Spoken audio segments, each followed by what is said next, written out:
sudah ada 13 yang gabung. Yang presentasi hari ini sudah siap.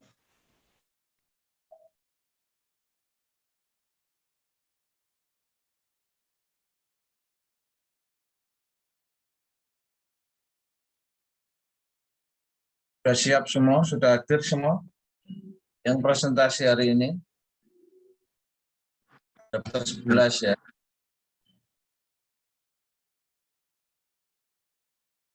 Kalau sudah hadir semua ya, Devian, Sabri, sama Muhammad Izurizki ya. Silakan dimulai kalau sudah siap semuanya. Terutama yang presentasi ya. Silakan dimulai.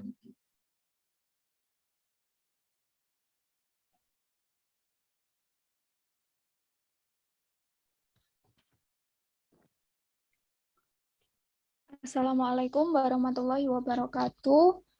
Waalaikumsalam warahmatullahi wabarakatuh. Di sini kami akan mempresentasikan tentang chapter 11 yaitu radiasi dipol. Saya Devian Astikawati dengan NIM 012, Syafri Milanto dengan NIM 018, dan Mohizur dengan NIM 030. Next.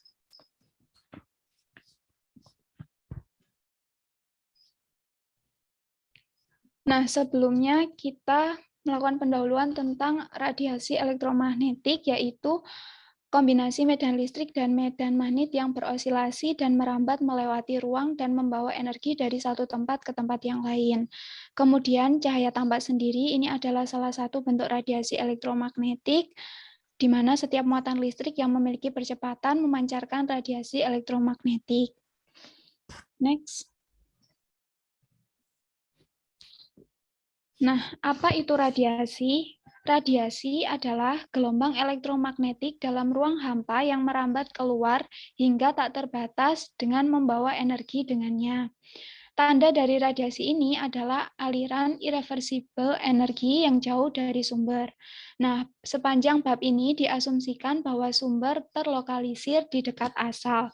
Nah, di sini pada gambar 11.1 yaitu ibarat sebuah bola raksasa, pusatnya sebagai sumber memancarkan radiasi berupa gelombang elektromagnetik ke arah luar hingga tak terbatas dengan radius R.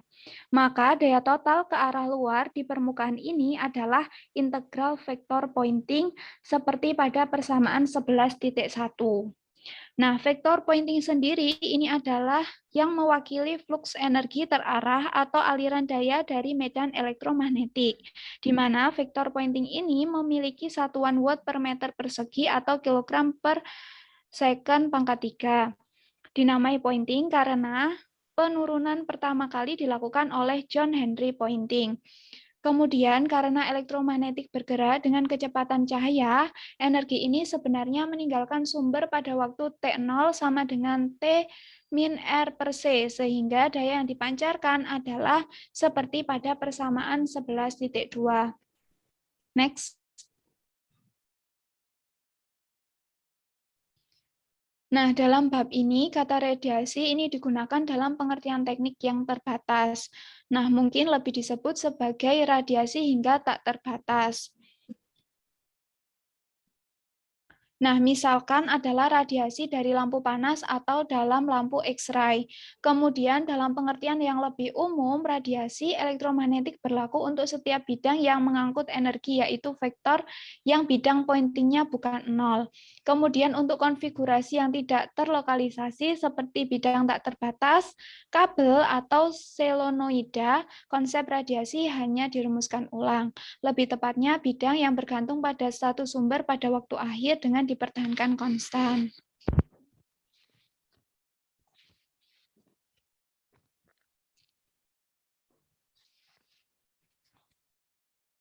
Next.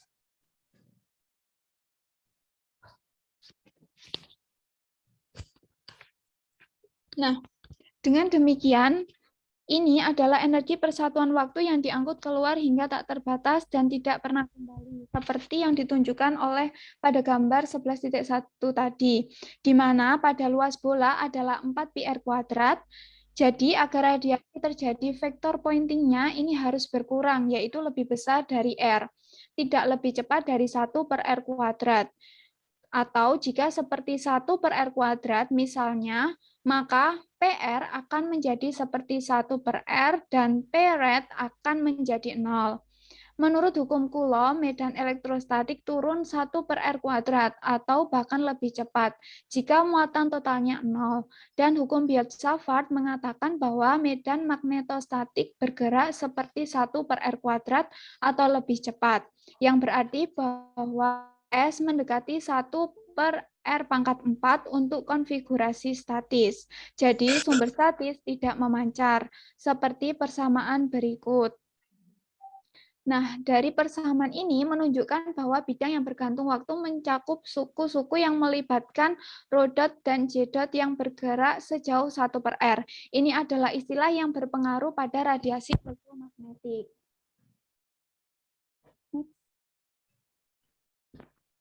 Nah, studi radiasi kemudian melibatkan pengambilan bagian E dan B yang berjalan seperti 1 per R pada jarak yang jauh dari sumber. Pada konsep 1 per R kuadrat dalam S mengintegrasikan pada permukaan bola yang besar dengan batas R mendekati tak hingga yaitu sama dengan 0. Di sini akan melaksanakan prosedur ini untuk dipol listrik dan dipol magnetik berosilasi. Next.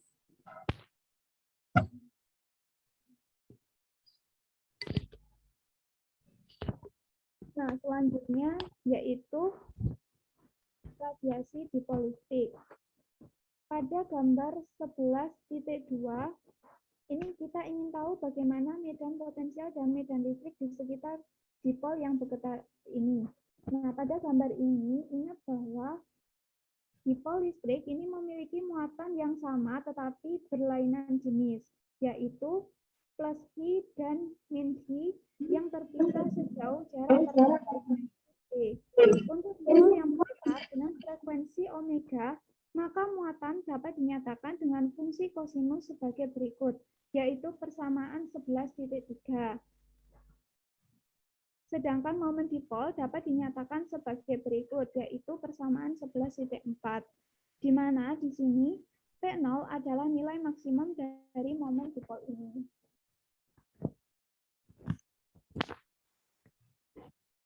Kemudian potensial oleh dipol listrik ini misalnya pada posisi R. Di sebelah ini ada R, pada saat T adalah persamaan 11.5, di mana R latin plus per C dan R latin negatif per C ini masing-masing adalah waktu yang diperlukan oleh sinyal medan dari muatan plus dan muatan min sampai pada posisi VRT di titik ini. Ingat bahwa secara umum potensial tanggap adalah VRT, yaitu 1 per 4 pi epsilon 0 integral rho dot R aksen dot P per R latin D to aksen, di mana medan listrik dan medan potensial di tanggap R ini pada saat T dipancarkan oleh daripada ini. Nah, kemudian dengan menerapkan aturan kosinus, maka jarak titik yang ditinjau pada posisi R terhadap muatan plus dan minus, yaitu R latin plus dan R latin minus dapat dinyatakan sebagai berikut, yaitu pada persamaan 11.6. Next.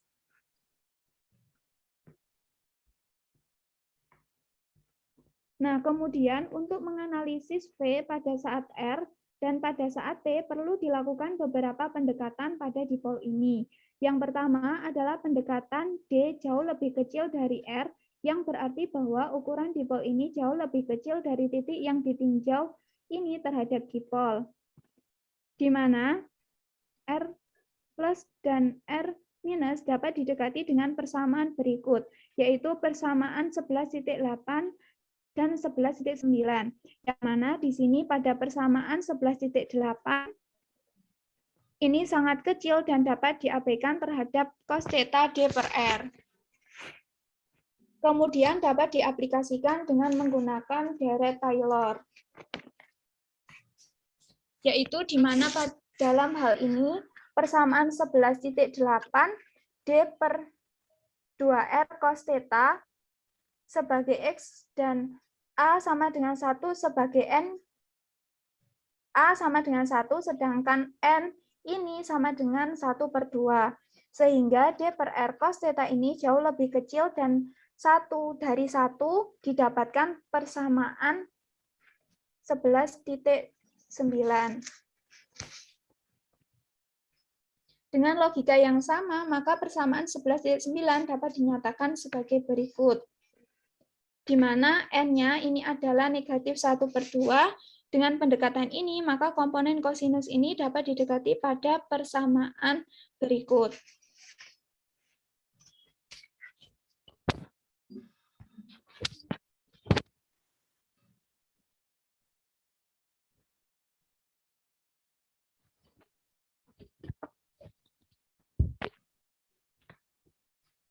Pendekatan yang kedua yaitu D jauh lebih kecil dari C per omega pada persamaan 11,10.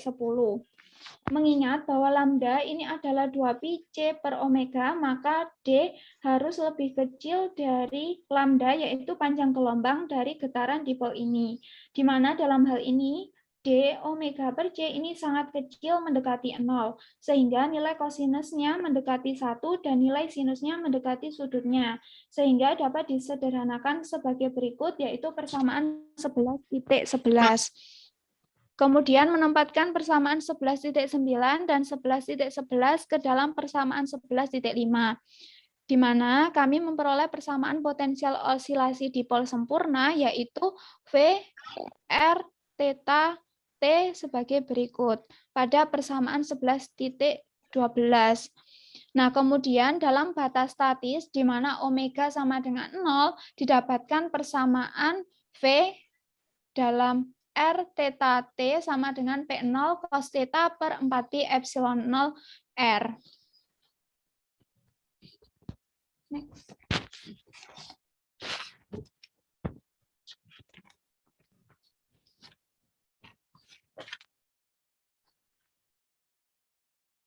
Nah, namun ini bukan istilah yang menjadi perhatian kita. Sekarang kita tertarik pada bidang yang bertahan pada jarak yang jauh dari sumbernya yang disebut zona radiasi, yaitu melalui pendekatan 3 di mana R lebih kecil dari C per omega.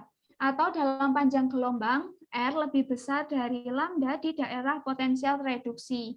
Sehingga secara matematis persamaannya adalah seperti yang ditunjukkan pada persamaan 11,14.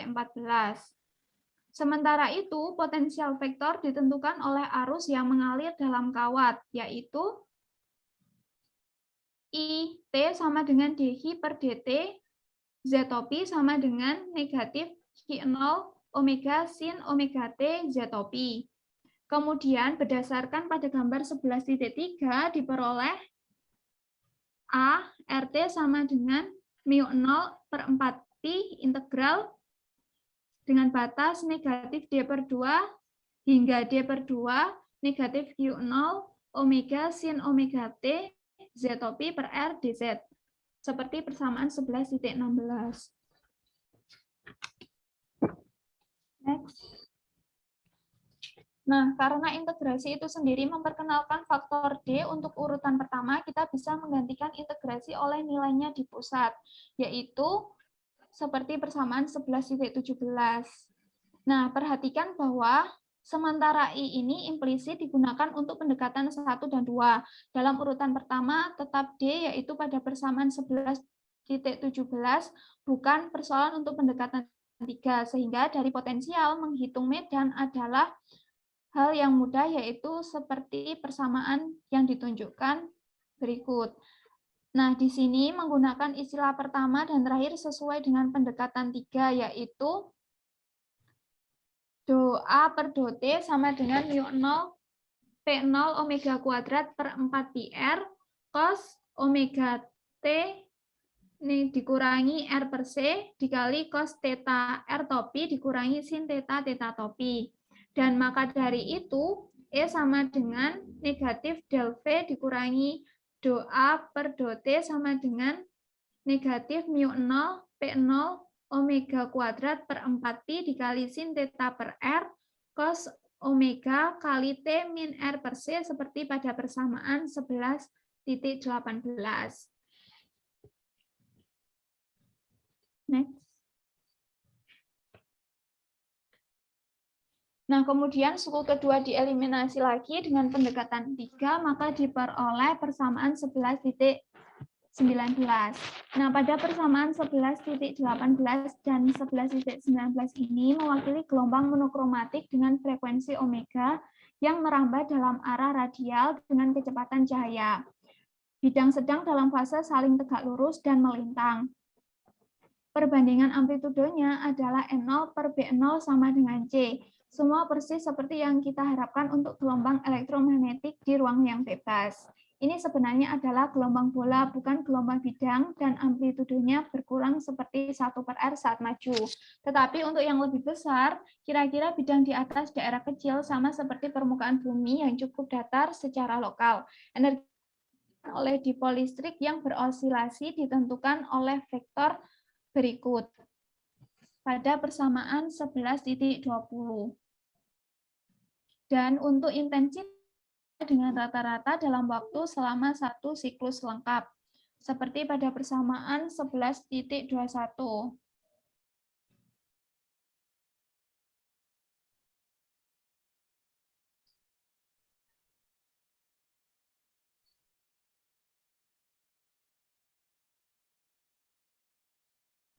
Nah, selanjutnya pada gambar 11.4 ini, perhatikan bahwa tidak ada radiasi sepanjang sumbu dipol. Jadi di sini sin theta ini sama dengan 0. Nah, intensitas berbentuk donat dengan maksimum di bidang ekuator.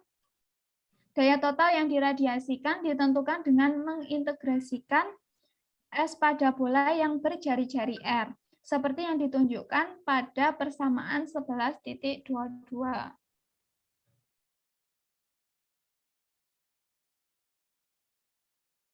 Nah, selanjutnya adalah radiasi dipol magnetik. Radiasi dipol magnetik ini digambarkan dalam bentuk untaian. Jadi, gambar 11.8 ini adalah menggambarkan radiasi dipol magnetik. Kita tahu bahwa arus ini menimbulkan magnet di sekelilingnya. Misalnya arus listrik pada untaian yang dimisalkan IT sama dengan I0 cos omega T, berarti bahwa arus listrik berubah-ubah terhadap waktu secara sinusoidal. Nah, selanjutnya, ini adalah model untuk dipol magnet yang berosilasi, yaitu MT sama dengan Pi B kuadrat IT Z topi, di mana M ini adalah arah momen dipol yang dilambangkan dengan biasanya menggunakan kaidah tangan kanan, yaitu ibu jari, seperti pada persamaan 11.24, di mana M0 ini Pi B kuadrat I0 adalah nilai maksimum momen dipol magnet.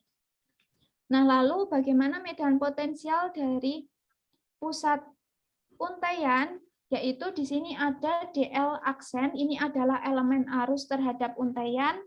Kemudian R latin, ini adalah posisi yang ditinjau dalam untaian arus. Nah, DL aksen ini dalam koordinat kartesian, itu adalah DL aksen sama dengan BdV aksen cos V Y topi dikurangi sin V X topi. Maka didapatkan persamaan integral sebagai berikut, yaitu persamaan 11.26.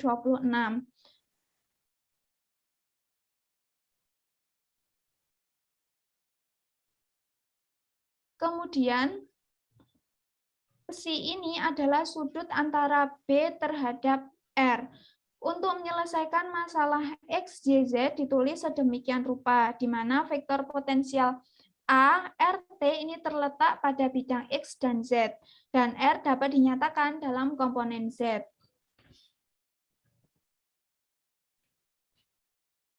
sehingga diperoleh persamaan 11.27.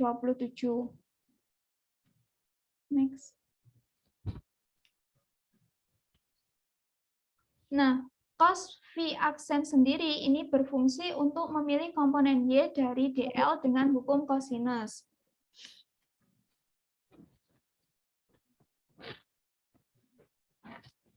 Di mana si tadi ini adalah sudut antara vektor R dan B dengan persamaan R sama dengan R sin theta X topi ditambah R cos theta Z topi, dan B ini sama dengan B sin theta X topi ditambah B cos theta Y topi. Sehingga diperoleh persamaan 11.28. Untuk dipol sempurna, ini menggunakan loop yang menjadi sangat kecil. Nah, untuk mengevaluasi potensial vektor pada posisi R, maka menggunakan pendekatan 1, yaitu B jauh lebih kecil dari R. Pendekatan ini, maka R latin karena B jauh lebih kecil, maka B pada suku kedua dapat diabaikan terhadap suku ketiga.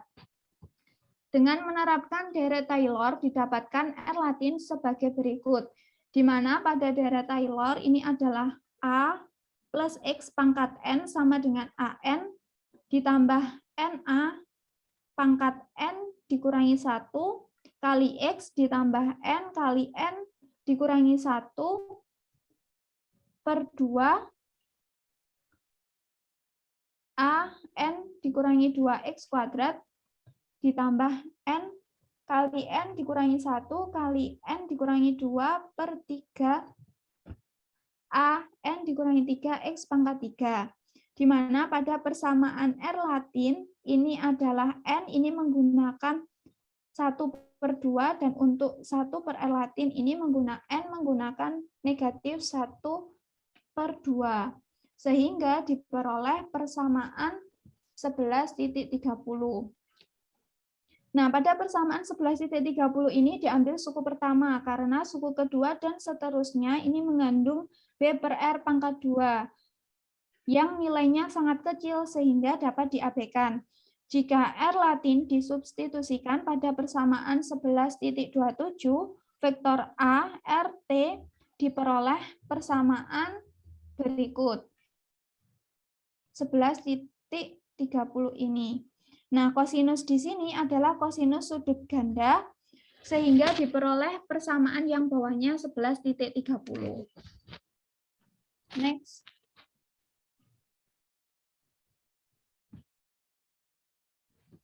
Nah, pada perumusan kosinus ini kemudian dilakukan pendekatan 2, yaitu B lebih kecil dari C per omega atau B sangat lebih kecil dari lambda, yaitu panjang gelombang getaran dipol ini. Yang berarti bahwa omega B per C ini jauh lebih kecil dari 1 atau mendekati 0. Sehingga kosinus ini mendekati 1 dan sinus mendekati sudutnya sendiri. Seperti pada pendekatan 2 ini persamaan 11.31. Dengan demikian, nilai kosinus dapat didekati sebagai berikut, yaitu persamaan 11.32. Apabila kosinus ini disubstitusikan pada persamaan ART pada persamaan 11.27, maka vektor potensial A, RT sebagai berikut, yang mana kosinus ini merupakan perkalian dari 1 per R, sedangkan kosinus suku kedua perkalian dari. Nah, ingat bahwa pengintegralan ini dilakukan terhadap V aksen dengan mengingat integral 0 sampai 2pi cos V dV sama dengan 0, kemudian integral 0 sampai 2pi cos kuadrat V aksen dV aksen ini sama dengan pi. Yaitu suku pertama ini adalah 0, suku kedua adalah cos kuadrat V. Next.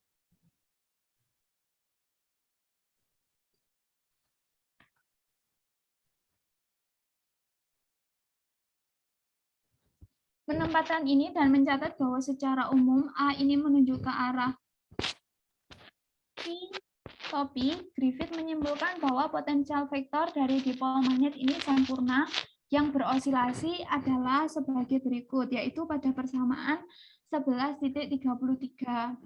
Nah, dalam batas statis, yaitu omega ini sama dengan 0, kita memulihkan persamaan yang sudah dikenal untuk potensi dipol magnetik sebagai berikut, yaitu A R theta sama dengan mu0 per 4pi dikali M0 sin theta per R kuadrat dalam arah phi topi.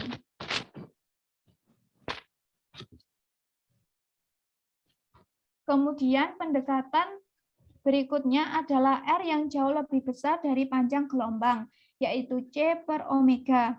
Ini artinya bahwa 1 per R jauh lebih kecil dari omega per C jika disubstitusikan ke persamaan 11.33. Maka suku ke-1 menjadi jauh lebih kecil dari suku kedua, sehingga didapatkan vektor potensial seperti pada persamaan 11.35. Dari vektor potensial ini selanjutnya dapat diciptakan medan listrik dan medan magnetnya. Untuk dari A yang kita peroleh medan pada R besar, ini diperoleh persamaan 11.36, dan B sama dengan del cross A seperti pada persamaan 11.37. Nah, selanjutnya akan disampaikan Pak Syafri. Ya, silakan Pak Sabri. Mohon maaf, Bu. Ini bagiannya Pak Isur. Iya, maaf. Selanjutnya Pak Isur. Ya, baik. Izin melanjutkan. Yang pertama ini maksud dari saya itu ada kata saya itu penulis dari buku yang menjadi rujukan kami, yakni Griffith, menggunakan pendekatan 3 dalam menghitung B. Medan-medan ini sefasa, saling tegak lurus, dan melintang terhadap arah rambat R topi, dan rasio amplitudonya adalah E0 per B0 sama dengan C, yang semuanya seperti yang diharapkan untuk gelombang elektromagnetik. Mereka pada kenyataannya sangat mirip strukturnya dengan medan dipol listrik yang berisolasi, seperti pada persamaan 11.18 dan 11.19. Berosilasi. Osilasi itu bergetar, J, Bapak. bukan isolasi. Ya, lanjut. Hanya saja kali ini B yang menunjuk ke arah theta topi dan E ke arah pi topi, sedangkan untuk dipol listriknya sebaliknya. Flux energi untuk radiasi dipol magnet adalah seperti persamaan 11.38. Sementara untuk intensitasnya dapat dilihat pada 11.39.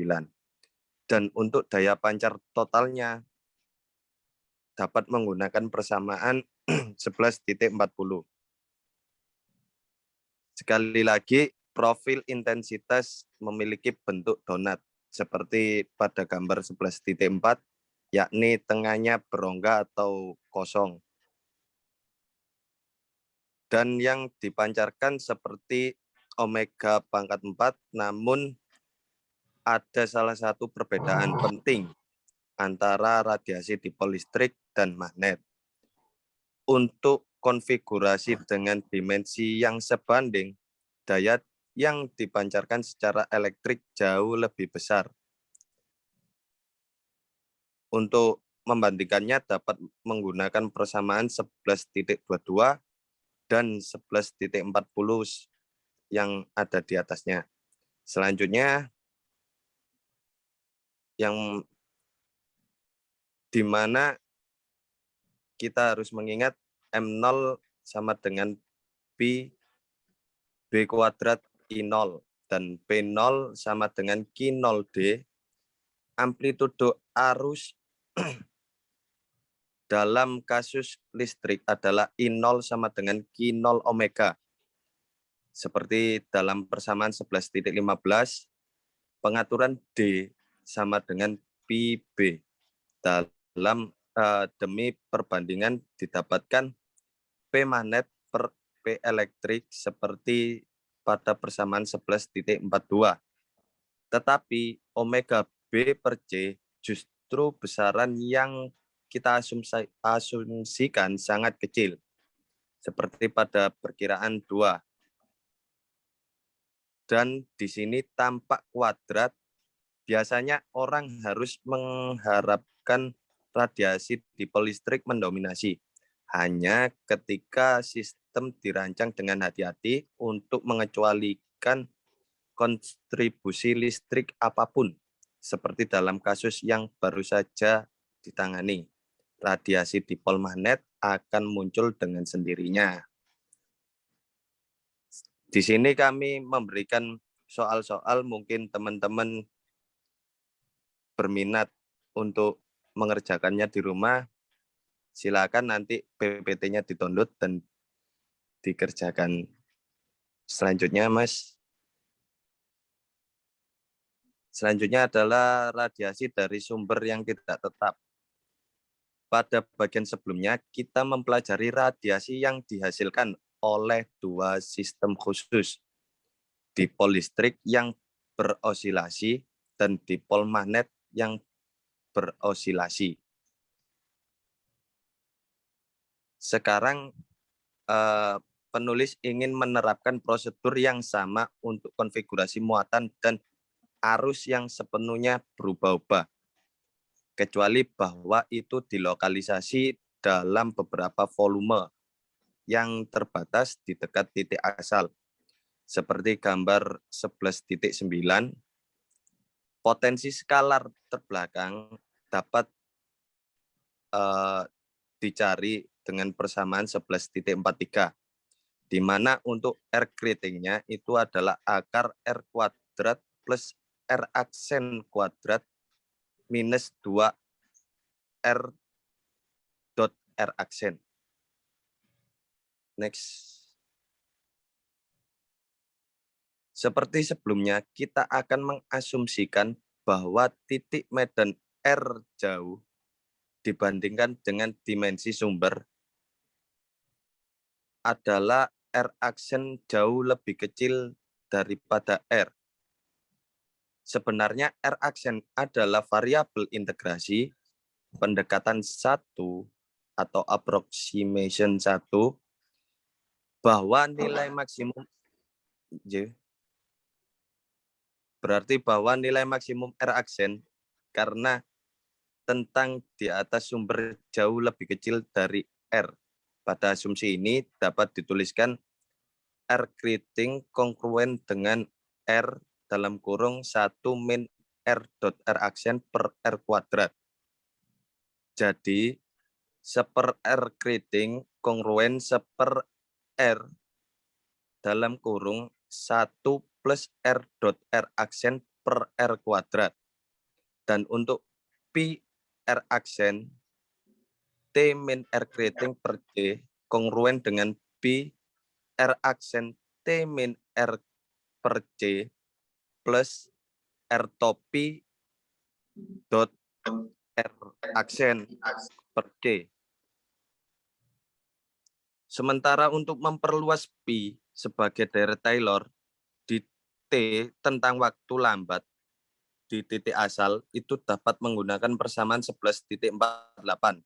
T0 identik dengan T min R per C, sehingga didapatkan pi R aksen T min R keriting per C kongruen pi R aksen T0 dijumlah dengan pi dot R aksen T0 R topi dot R aksen per C dan seterusnya seperti persamaan 11.49.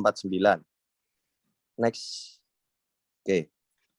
Di mana titik menandakan diferensiasi terhadap waktu, persamaan berikut dalam seri dipol ini adalah seper pi double dot dalam kurung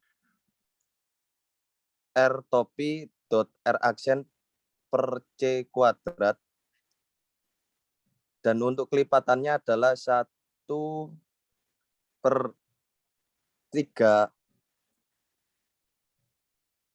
P triple dot R topi dot R aksen per C pangkat 3 dan seterusnya.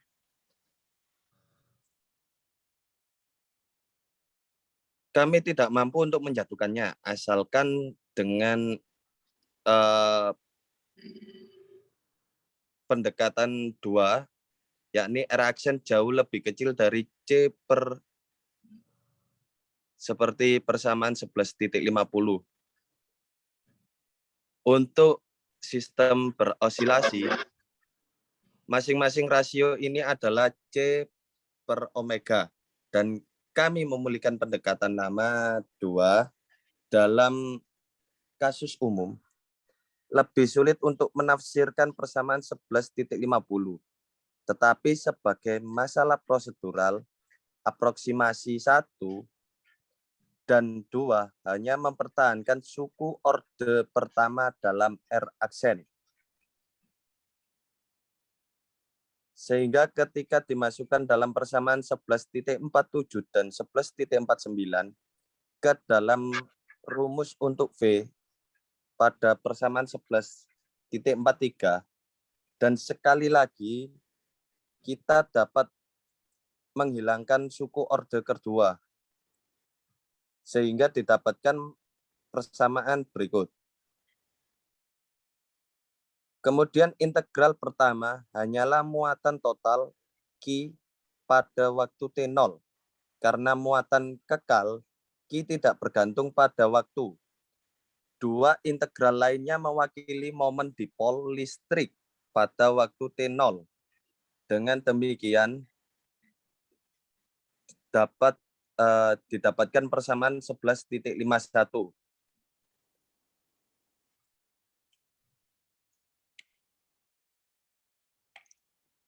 Dalam kasus statis, 2 suku pertama adalah kontribusi monopol dan dipol pada ekspansi multikutub untuk V.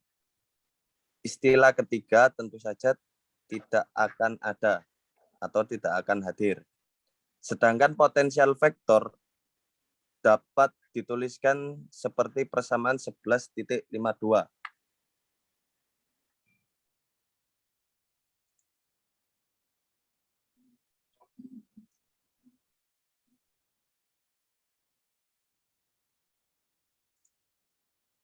Seperti yang akan Anda lihat berikut, untuk mengurutkan pertama dalam R aksen cukup menggantikan R keriting dengan R dalam integral. Dapat dilihat R keriting per C seperti pada persamaan 11.52. Menurut masalah 5.7, integral dari D adalah turunan waktu dari momen dipol. Jadi bisa dituliskan sebagai berikut. Sekarang Anda mengerti bahwa mengapa tidak perlu membawa aproksimasi R keriting di luar orde ke 0. R keriting kongruen dengan R dibagi dengan P. Sudah menjadi orde pertama dalam R aksen, dan setiap penyempurnaan akan menjadi koreksi pada orde yang lebih tinggi. Selanjutnya kita harus menghitung bidang pada zona radiasi, yaitu di bidang yang bertahan pada jarak yang jauh dari sumber. Jadi kami hanya menyimpan suku-suku yang berjalan, seperti 1/R, dan didapatkan approximation 3, yakni discard 1/R kuadrat term in E and B. Misalnya bidang kolom E adalah 1/4 pi epsilon 0 Q per R kuadrat R topi berasal dari suku pertama dalam persamaan 11.51, tidak berkontribusi pada radiasi elektromagnetik. Faktanya, radiasi sepenuhnya berasal dari istilah-istilah di mana kita membedakan argumen T0 dari persamaan 11.48 berikut. Nabla T0 sama dengan minus 1/C nabla R sama dengan minus 1/C R topi. Dan karena nabla V kongruen dengan nabla 1/4 pi epsilon 0 dan seterusnya, nabla T0 sama dengan minus 1/4 pi epsilon 0 C kuadrat R topi dot P double dot T0 per R topi.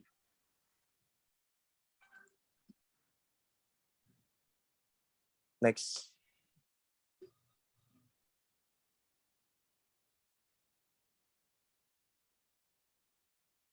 Demikian pula nabla cross A kongruen dengan mu 0 per 4 pi R. Dan seterusnya mu 0 4 pi R dan seterusnya minus mu 0 per 4 pi RC R topi cross P double dot T0. Ketika do A per dot do T kongruen dengan mu 0 per 4 P double dot T0 per R.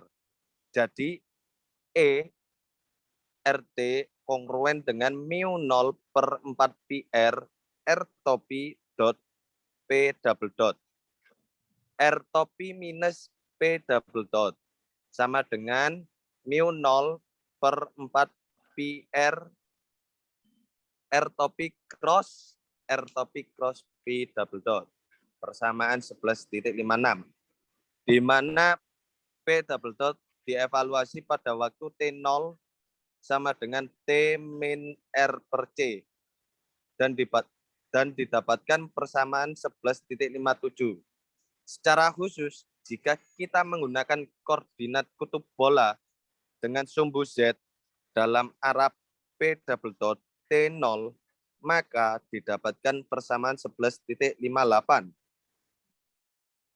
Ada dua persamaan. Yang pertama itu untuk yang E dan satunya adalah untuk yang B. Sementara untuk vector pointing adalah seperti persamaan 11.59. Dan untuk daya yang melalui permukaan bola raksasa, jari-jari R adalah P RT integral flux SRT dA sama dengan mu 0 per 6 pi C P double dot T min R per C. Halo, apakah suara saya terdengar? Ya, jelas. Oh ya. Jelas. Betul, ya. Jelas, Pak. Soalnya itu Bapak, rumah saya hujan. Takutnya sinyal saya terganggu gitu. Ya, enggak, jelas. Ya. Dan Jelas. baik Bapak.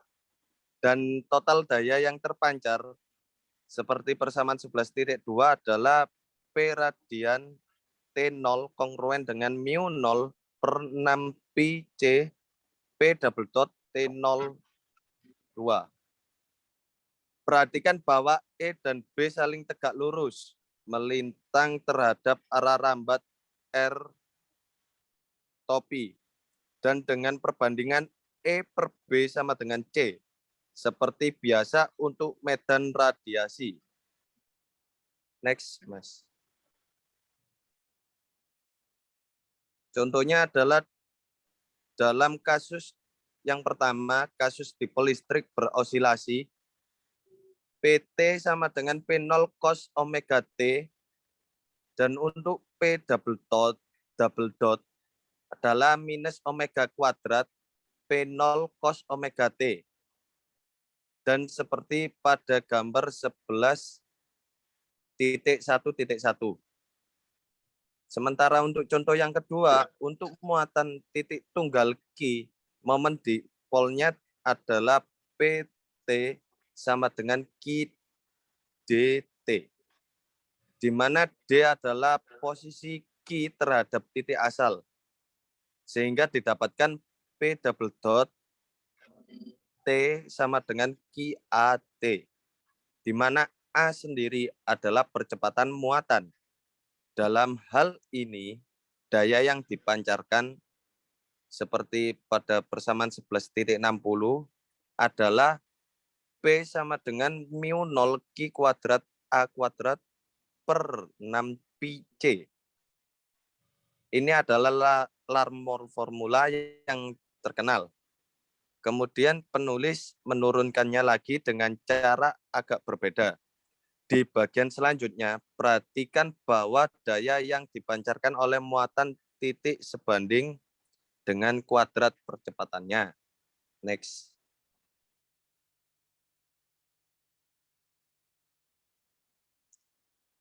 Apa yang telah dilakukan oleh penulis di bagian ini sama dengan ekspansi multipol dari potensial terbelakang. Dibawa ke urutan, halo? Ya, jelas. Urutan terendah dalam R aksen yang mampu menghasilkan radiasi elektromagnetik medan yang berjalan seperti seper-R. Ini ternyata menjadi istilah dipol listrik karena muatan yang adalah kekal. Monopol listrik tidak memancar jika muatan tidak kekal. Suku pertama dalam persamaan 11.51 dapat dituliskan V mono adalah monopol, sama dengan 1/4 pi epsilon 0 Q T0 per R. Dan kita akan mendapatkan medan monopol yang sebanding dengan 1/R. E mono sama dengan 1/4 pi epsilon 0 C Q dot T0 per R R topi. Anda mungkin berpikir bahwa bola bermuatan yang jari-jarinya berosilasi termasuk masuk dan keluar akan memancar. Tetapi medan di luarnya menurut hukum Gauss tidak selalu Q per 4 pi epsilon 0 R kuadrat R topi, terlepas dari fluktuasi ukuran. Contoh dalam analog akustik. Omong-omong, monopol memang memancar seperti suara kata. Jika momen dipol listrik harus hilang, atau bagaimanapun jika turunan kedua kalinya adalah 0, maka tidak ada radiasi dipol listrik. Dan kita harus melihat ke suku berikutnya, orde kedua di R aksen. Seperti yang terjadi, istilah ini dapat dipisahkan menjadi dua bagian. Yang salah satunya terkait dengan momen dipol magnet sumber, yang lainnya terkait dengan momen kuadrupol listrik. Yang pertama adalah generalisasi dari radiasi dipol magnet yang kita bahas di bagian 11.1.3. Jika kontribusi dipol magnet dan kuadrupol listrik hilang, suku R aksen pangkat 3 harus dipertimbangkan. Ini menghasilkan radiasi segi 4 magnetik dan segi 8 listrik, dan begitu seterusnya. Next. Selanjutnya adalah muatan listrik. Daya yang dipancarkan oleh muatan listrik. Dalam bab 10, penulis menurunkan medan muatan titik Q dalam gerakan sewenang-wenang atau tidak beraturan pada persamaan 10.72 dan 10.73. didapatkan persamaan 11.62. Mohon maaf Pak Sapri, kayaknya Pak Sapri salah download, soalnya harusnya di mana U sama dengan C R keriting topi min V itu ada persamaan lagi.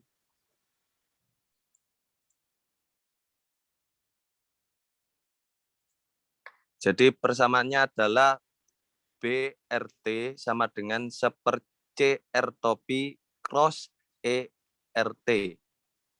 Suku pertama dalam persamaan 11.62 adalah medan kecepatan.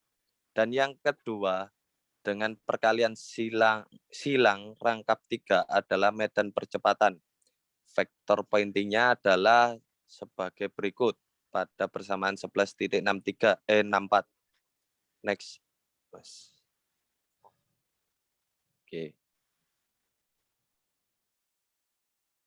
Namun tidak semua flux energi ini merupakan radiasi. Beberapa diantaranya hanya energi medan yang dibawa oleh partikel saat bergerak.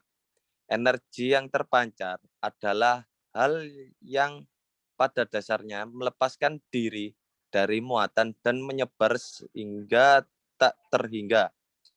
Ini seperti lalat yang berkembang biak di truk sampah. Beberapa dari mereka melayang-layang di sekitar truk saat membuat putarannya atau mengambil sampah. Yang lainnya terbang menjauh dan tidak pernah kembali. Untuk menghitung daya total yang dipancar oleh partikel pada waktu TR, kita menggambarkan sebuah bola besar dengan radius R keriting, seperti gambar 11.10 di atas. Berpusat pada posisi partikel pada waktu TR, waktu tunggu interval yang sesuai adalah seperti persamaan 11.65.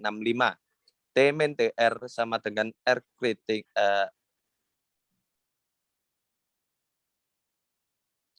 per C.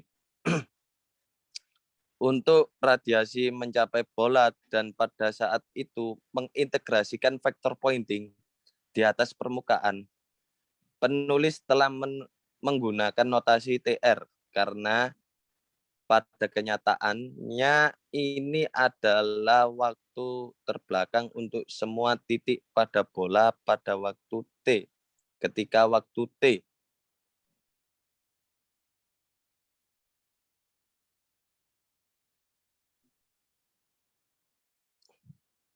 Sekarang luas bola sebanding dengan R keriting kuadrat.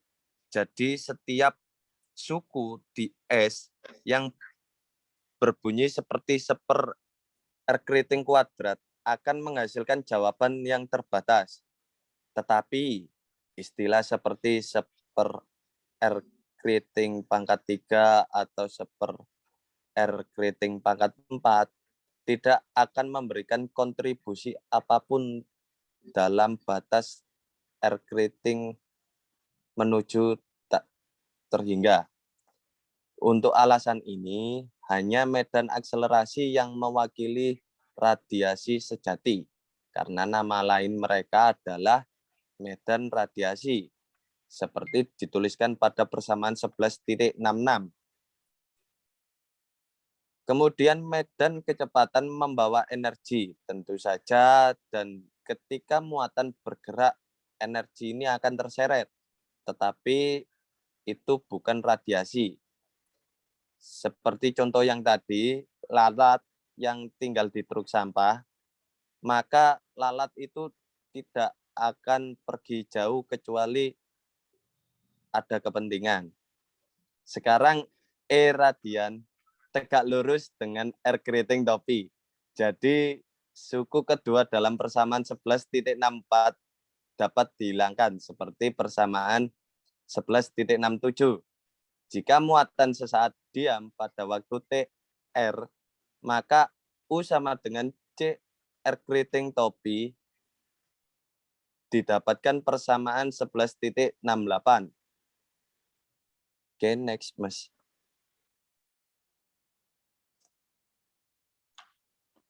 Baik, untuk selanjutnya saya akan membahas tentang reaksi radiasi. Dari slide tersebut terdapat gambaran tentang partikel yang bergerak konstan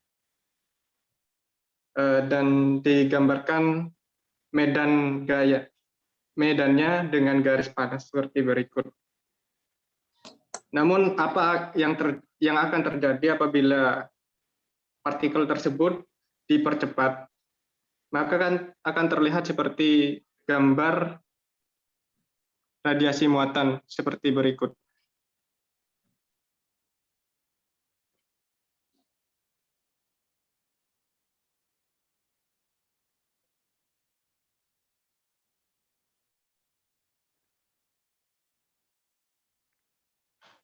Muatan yang dipercepat dan memancarkan radiasi.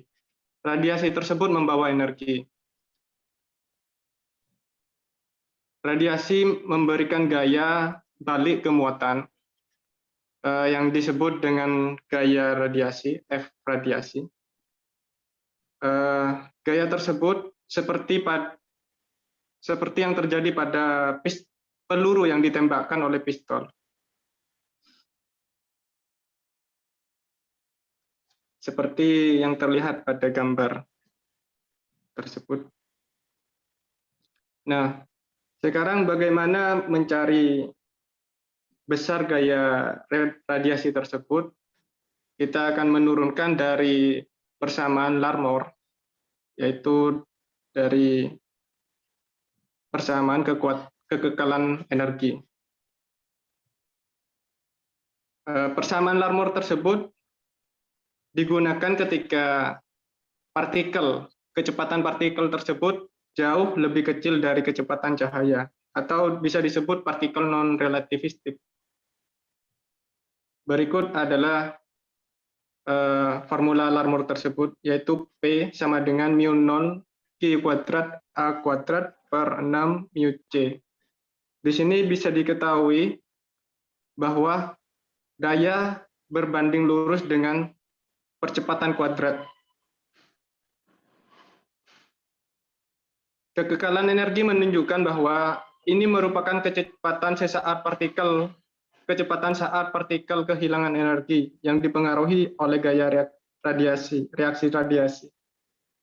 Penulis Griffith mengusulkan persamaannya seperti berikut. F radiasi dot V kecepatan sama dengan mu0 Q kuadrat A kuadrat per 6 mu C. Seperti persamaan 11.77. Nah, energi yang hilang oleh partikel dalam selang waktu tertentu, maka harus sama dengan energi yang dibawa oleh radiasi ditambah energi ekstra apapun yang telah dipompa ke medan kecepatan. Ini berkaitan dengan kekekalan energi. Namun jika hanya menghitung interval di mana sistem kembali ke keadaan awalnya, maka energi dalam medan kecepatan adalah sama di kedua ujungnya, dan satu-satunya net loss berupa radiasi yang dipancarkan tersebut. Nah, untuk itu, maka persamaan tadi yang 11.77 diintegralkan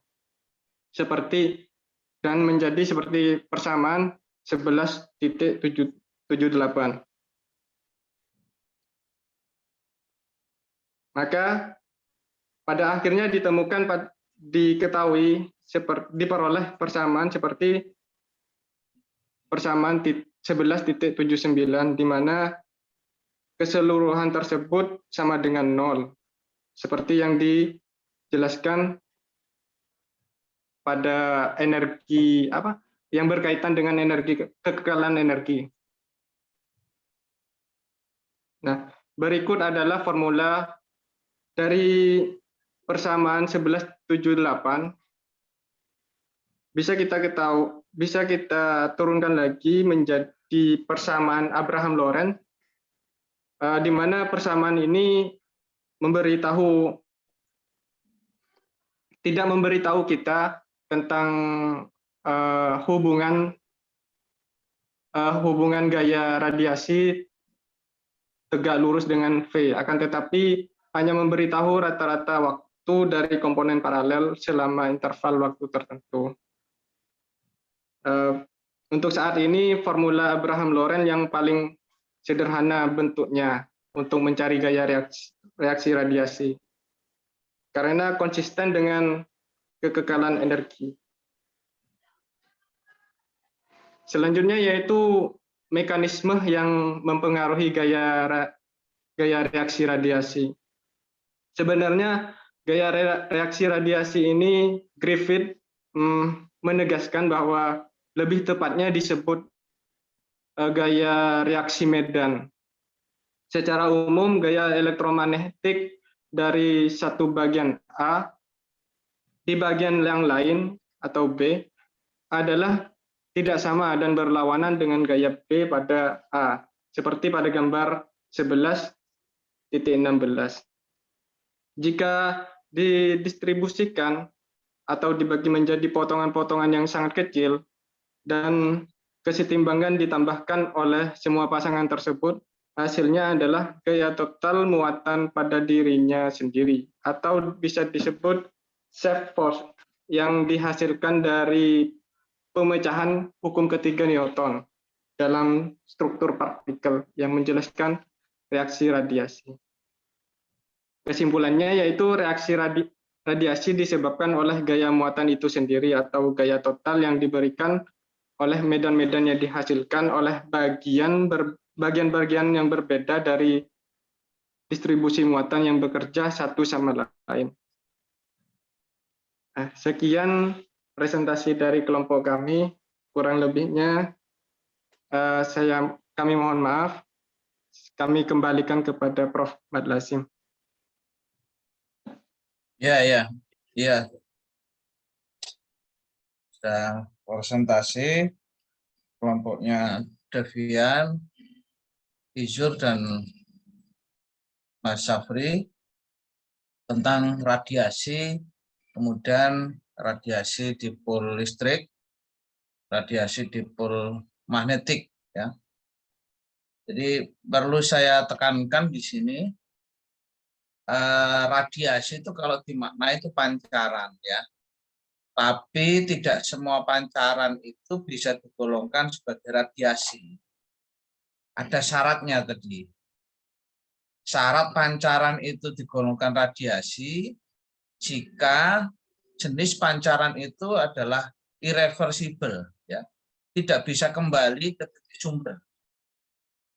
Kalau lalat tadi dicontohkan oleh Griffith, lalat itu bisa saja menyebar, memancar, ya.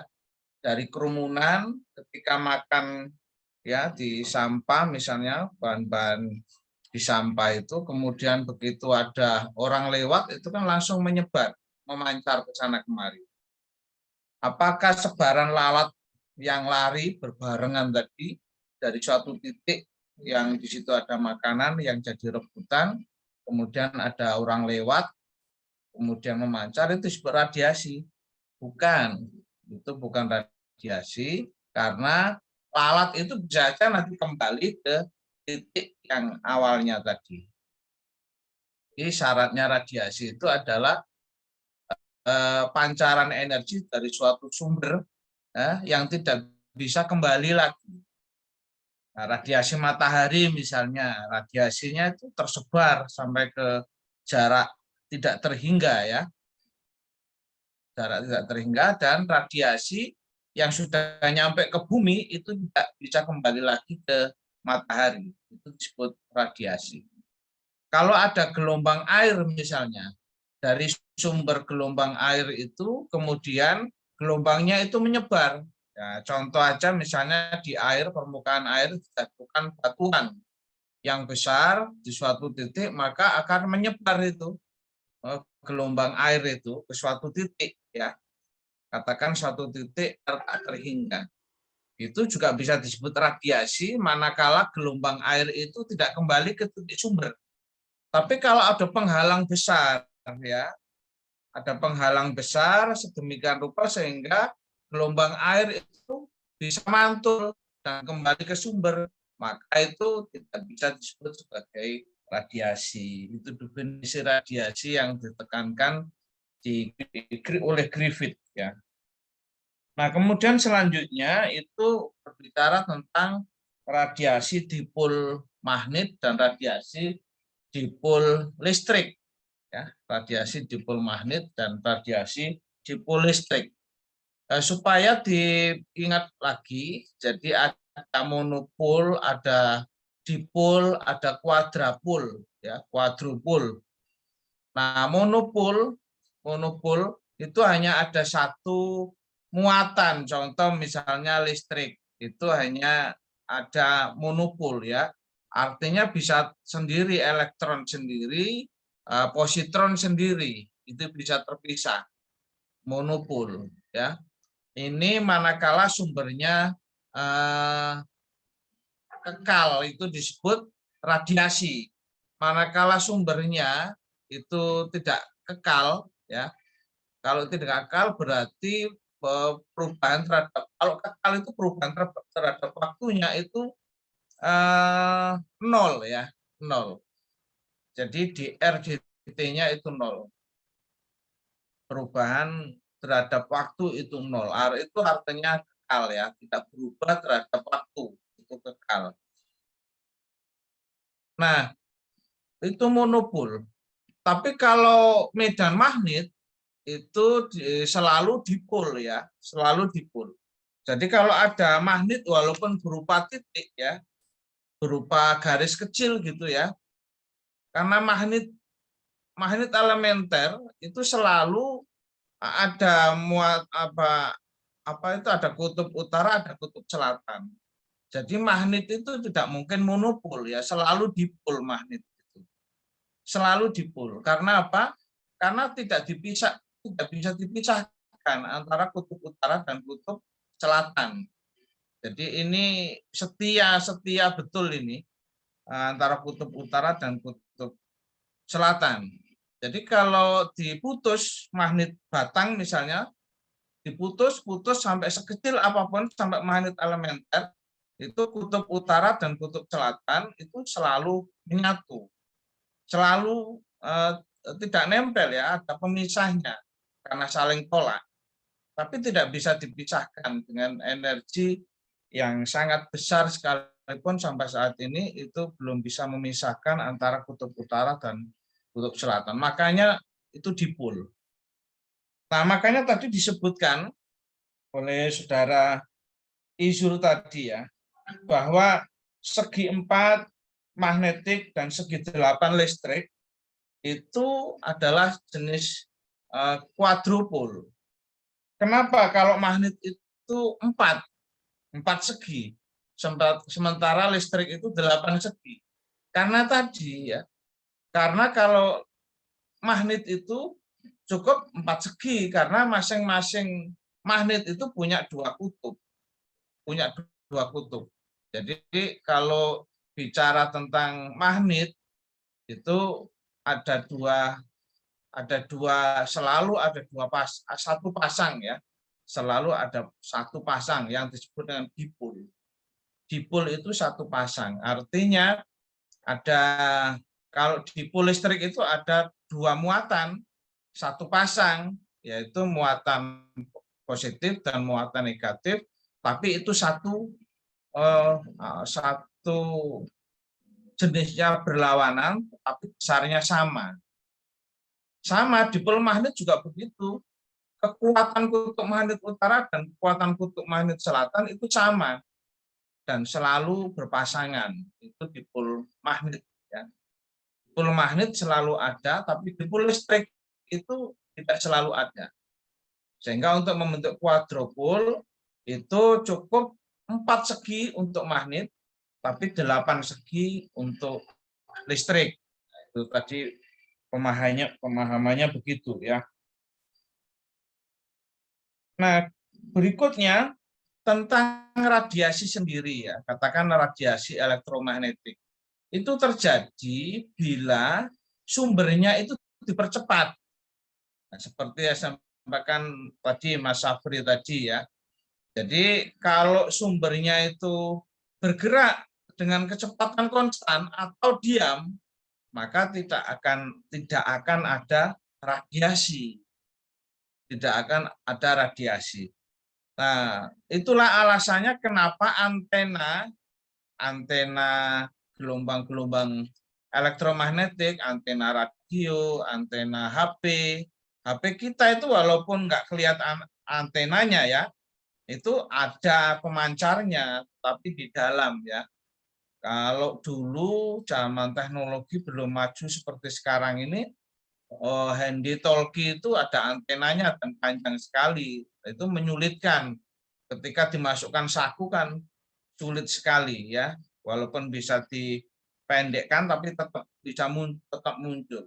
Nah, sekarang pemancarnya itu baik pemancar maupun penerimanya itu antenanya itu bisa dibuat kecil. Ya, ini kemajuan teknologi.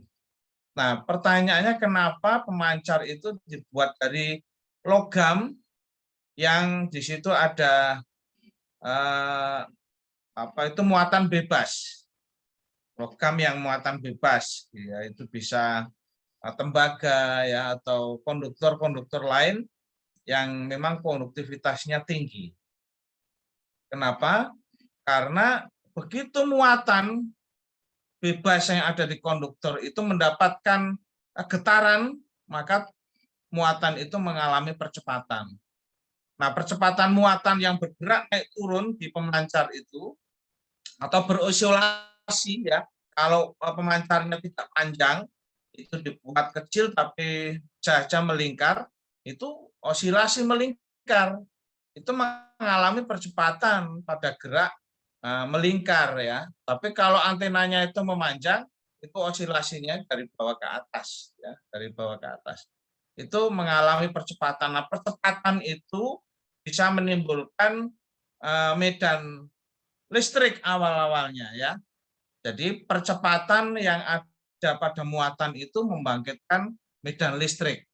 Nah, medan listrik itu selanjutnya yang berubah-ubah terhadap waktu ya, maka itu bisa membangkitkan medan magnet ya.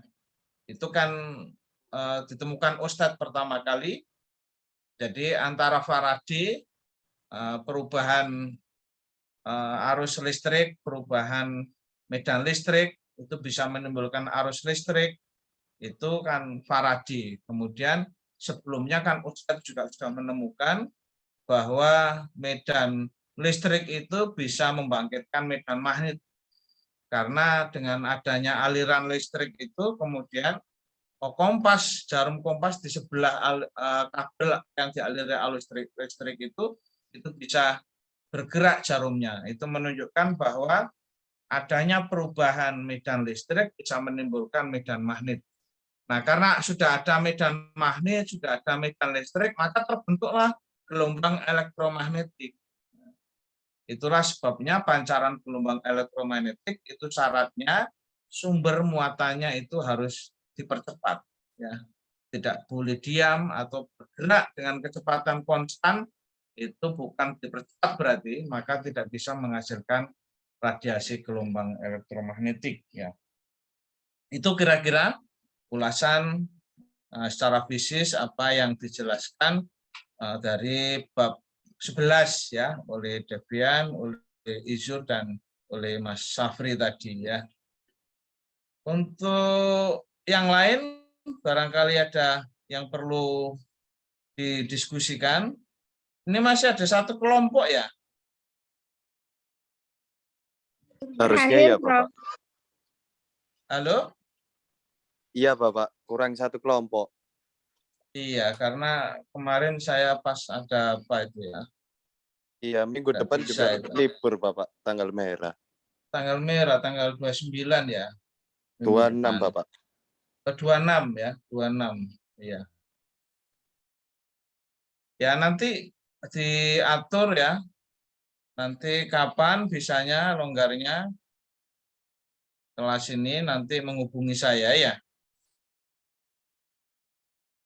Iya, Bapak. Biasanya Indah ya, Indah PJ-nya ya. saya kira untuk pertemuan ini bisa diakhiri. Kalau ada yang perlu ditanyakan, didiskusikan.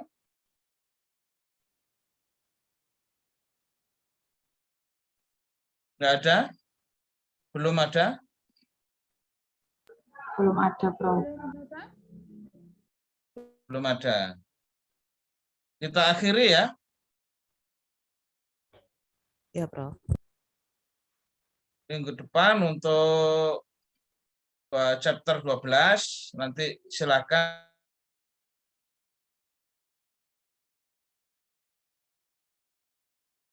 nanti PJ-nya bisa ditentukan apa, Indah? Indah?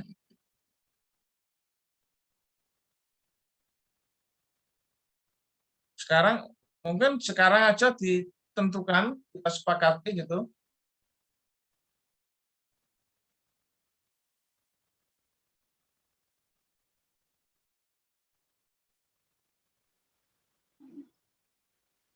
Mungkin tetap di hari yang sama, Prof. Kayak seperti hari ini Kamis. Tapi tanggal 26 libur, tanggal 26 tuh nggak apa-apa. Minggu depannya lagi, Prof, maksudnya 2 Juni, Minggu Prof. depannya lagi. J, 2 Juni. Minggu depannya lagi itu 2 Juni ya. J, 2 Juni. Ya, itu aja ya. Kalau saya bisa ya. Ya, nanti saya diingatkan lagi ya, 2 Juni ya. J, Bapak, siap. Untuk hari ini, kalau nggak ada yang didiskusikan, saya kira sekian ya. Semoga dari awal sampai akhir apa yang kita dengar, apa yang kita bahas, apa yang diskusikan ini bermanfaat ya untuk kita semua dan berkah. Mudah-mudahan nanti ilmunya bermanfaat ya. Dan saya akhiri, Assalamualaikum warahmatullahi wabarakatuh. Waalaikumsalam warahmatullahi wabarakatuh. Terima Terima kasih, kasih, Prof. Prof.